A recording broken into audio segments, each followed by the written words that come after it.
చూస్ country delight, live better. ఇప్పుడే country delight app ని download చేసుకోండి.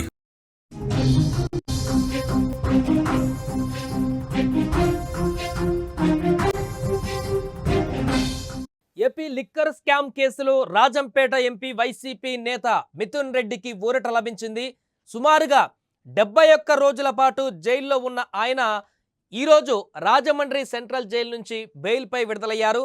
విజయవాడలోని ఏసీబీ ప్రత్యేక కోర్టు నేడు ఆయనకు షరతులతో కూడినటువంటి బెయిల్ మంజూరు చేస్తూ ఉత్తర్వులు జారీ చేసింది. మిథున్ రెడ్డి విడుదల నేపథ్యంలో జైలు వెలుపల సందడి నెలకొంది. ఆయన తండ్రి మాజీ మంత్రి పెద్దిరెడ్డి రామచంద్రారెడ్డి కూడా జైలు వద్దకు వచ్చి కుమారుడికి స్వాగతం పలికారు. గత వైసీపీ ప్రభుత్వ హయాంలో 3200 కోట్లకు పైగా మద్యం కుంభకోణం జరిగిందని ఏసీబీ అధికారులు ఆరోపిస్తున్న విషయం తెలిసిందే. ఈ కేసులో మిథున్ రెడ్డిని A4గా నిందితుడిగా పేర్కొంటూ జూలై 20న అరెస్టు చేశారు. షెల్ కంపెనీల ద్వారా భారీ మొత్తంలో ముడుపులు సేకరించి వాటిని అప్పటి ముఖ్యమంత్రి వైఎస్ జగన్కు చేరవేశారని ఛార్జ్షీట్లో అభియోగాలు మోపారు.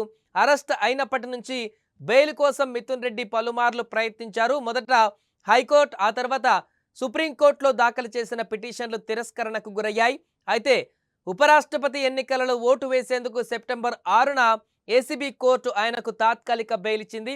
ఓటు వేసిన అనంతరం ఆయన తిరిగి జైలుకు వెళ్లారు. ఇటీవల సెప్టెంబర్ 19న సిట్ అధికారులు ఆయనను విజయవాడ కార్యాలయంలో విచారించారు.